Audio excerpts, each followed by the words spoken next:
I'm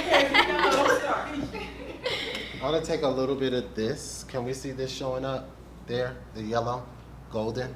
Yeah. We're gonna use that as her concealer.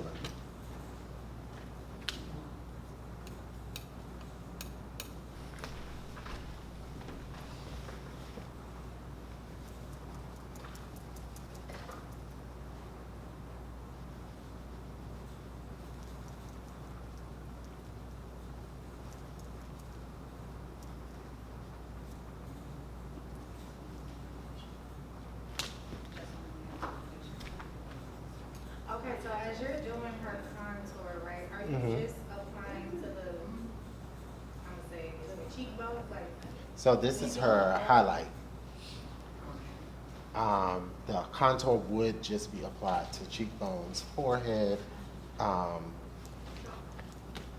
When you're thinking of highlight and contour, think outside light. I'm sorry, inside light, outside dark. Switch back over to the brush, original brush that we use for foundation. Just going to turn it away for me. Marry the edges of these two colors together.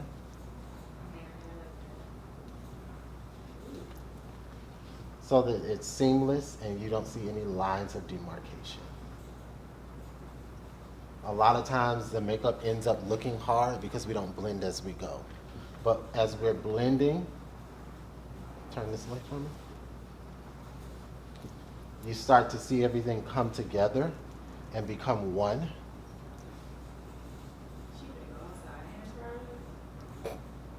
I got work in the morning. She better cry. Straight. As you can see how like everything is starting to marry and mold together. Contour.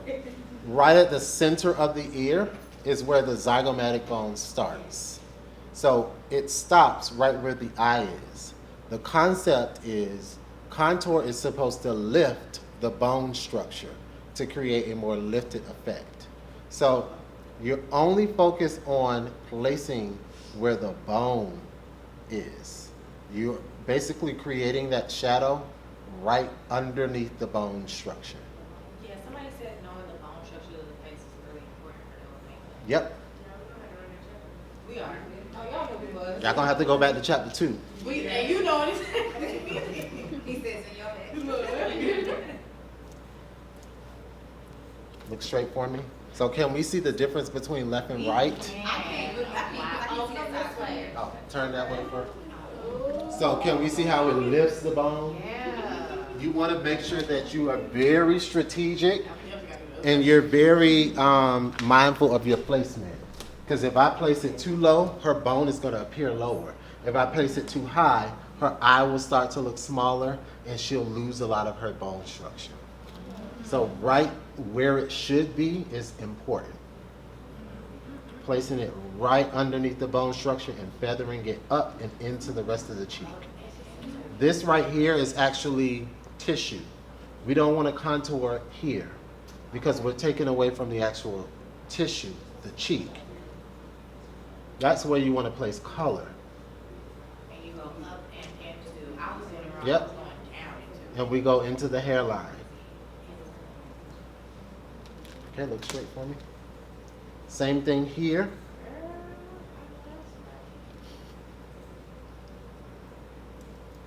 I'm stamping the product right in where I want it to sit.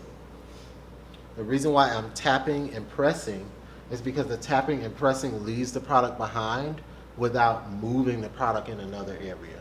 So we're getting, like, if we look at this here, can we see what's happening? Yeah. Can we see what the foundation looks like, little spots? That's what skin looks like under a microscope. So that's why it looks so soft. So that's one of the other reasons why I tap. Now, if I swipe, can we see how that looks like a lot of product that I just added there? It's not gonna give you a natural finish. So if you want more coverage, swipe. If you want it to be fully pigmented, but still look soft, tap. So under what circumstances would someone want like a full coverage? Like I can understand a sheer and a thing, but like under full coverage. Like somebody who wants full glam, like our full glam girlies that like want like a half of the bottle of foundation, I'm swiping on them all the time. Because I'm trying to add and build and add and build. If somebody wants to look full coverage but still be soft, I'll take this approach, the tapping. If they decide later on with this concept, I think I want to be full coverage, I can always add more powder. Or I can always switch from using the Ket powder to using like a Studio Fix powder from MAC that's going to build some more. So that's kind of where we're going with options as far as like technique and why we're doing those things. Also going to add a little bit here. I like to know the why. That really Yeah. helps. Now I'm going to take my sponge again, pick up some of that contour. Right at the tip of the nose, right at the top of the bridge.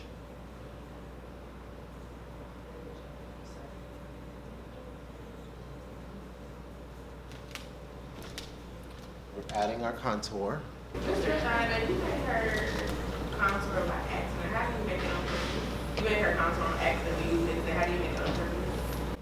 I didn't make it on accident. Not you made it on accident, but when you was mixing them together, you was like, I'm gonna use this for Oh, this is a beautiful contour. So the same way I turned it back into her contour. So like it was her color and then I was like, okay, I'm gonna turn this into contour.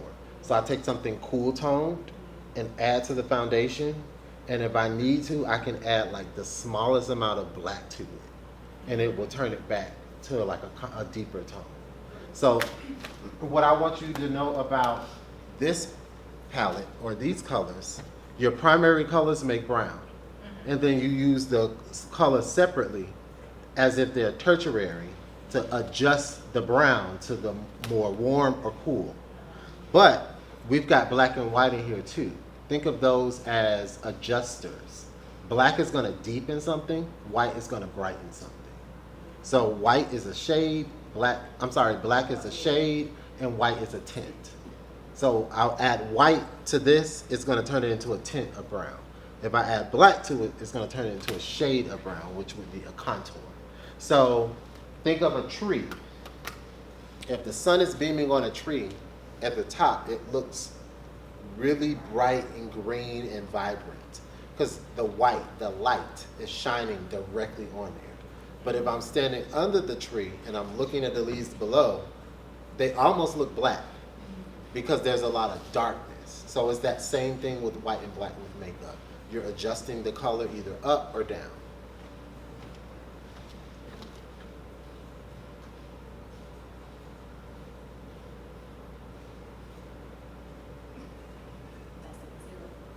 Yep.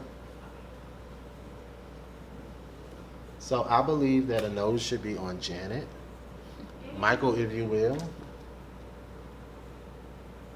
I love a good nose contour. I, by default, am guilty of charge of doing nose contour unless the client tells me they don't want it. So I add my highlight. I've got my contour. Now what I'm going to do is take my brush. Holding the back of my brush, I'm just going to sweep that highlight into the contours. What it does is it softens the highlight on the nose, but it also makes that contour become a shadow instead of a harsh line.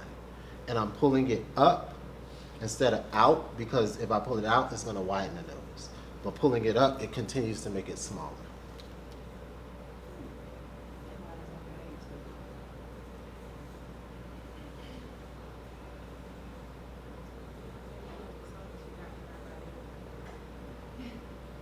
I plan on doing this weekend. I'm not gonna lie.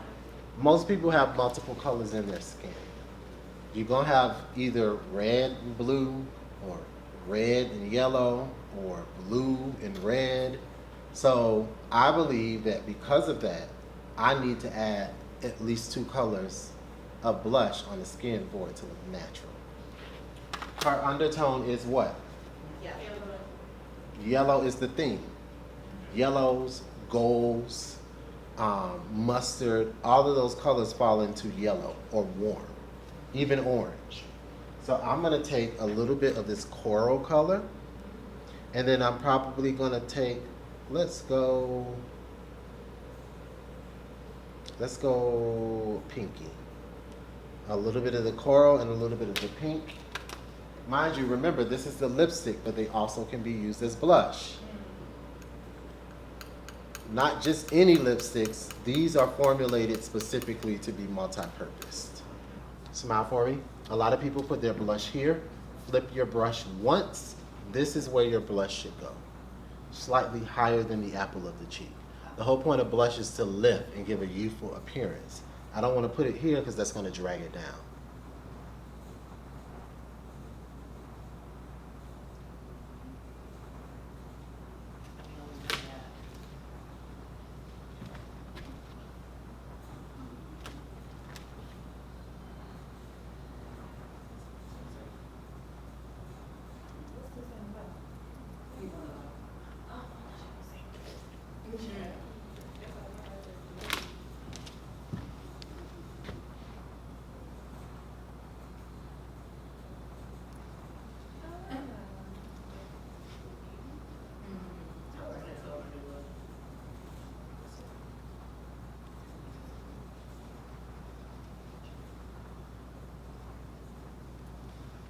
I'm also going to take a little bit of this and sweep it across the forehead,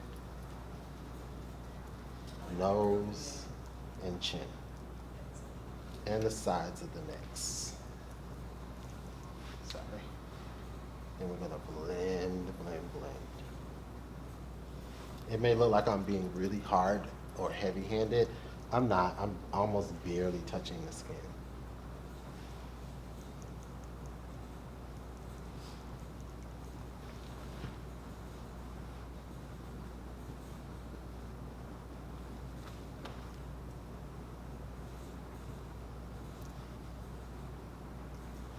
All right. I would normally take 2-ply tissue, split it, and take some of the oils off of the skin. We don't have any.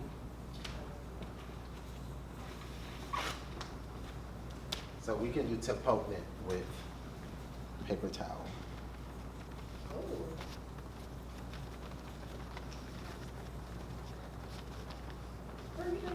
So you can see it takes the oil, but you see how it gives like a nice semi-matte finish.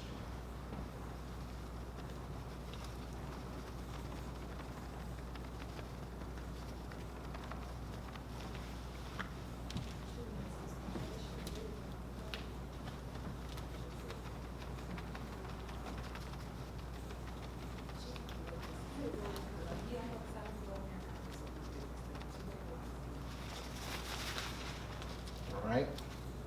So before we even put powder on, we want to smooth everything out.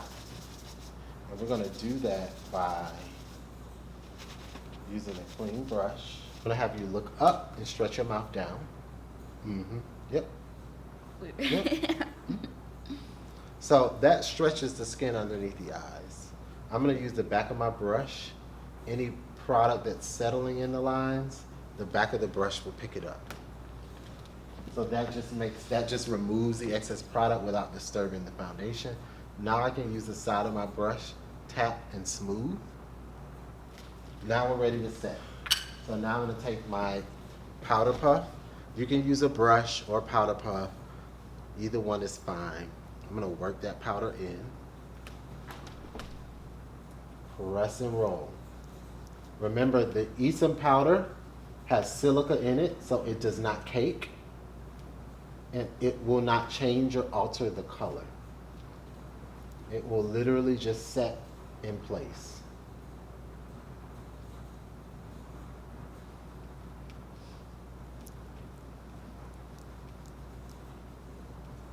That is good, guys.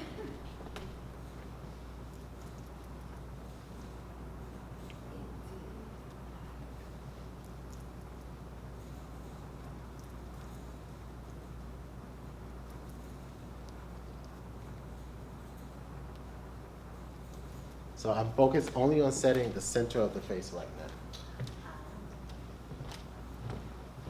now. Look up.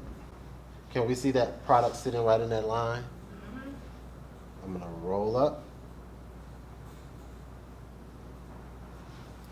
Smooth it out. And then set it.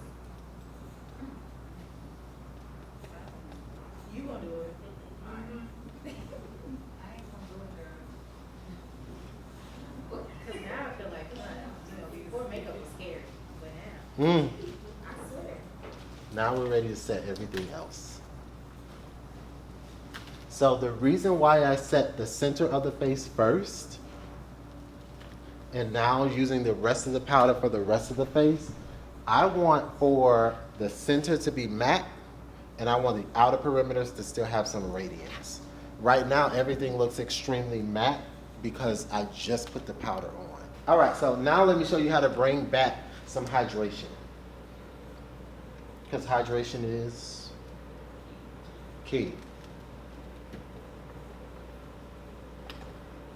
I'm gonna take my hydrating facial mist. That's crazy. Ooh. Okay. I'm gonna mist the skin. And I want you to just kind of watch how the moisture just absorbs into the powder.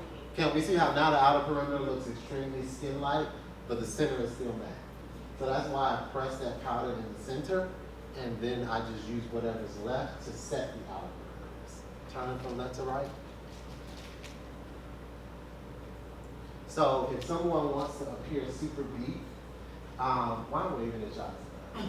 If somebody wants to appear super beat, make the center extremely matte and leave the outer perimeter skin-like, you'll get the best of both worlds.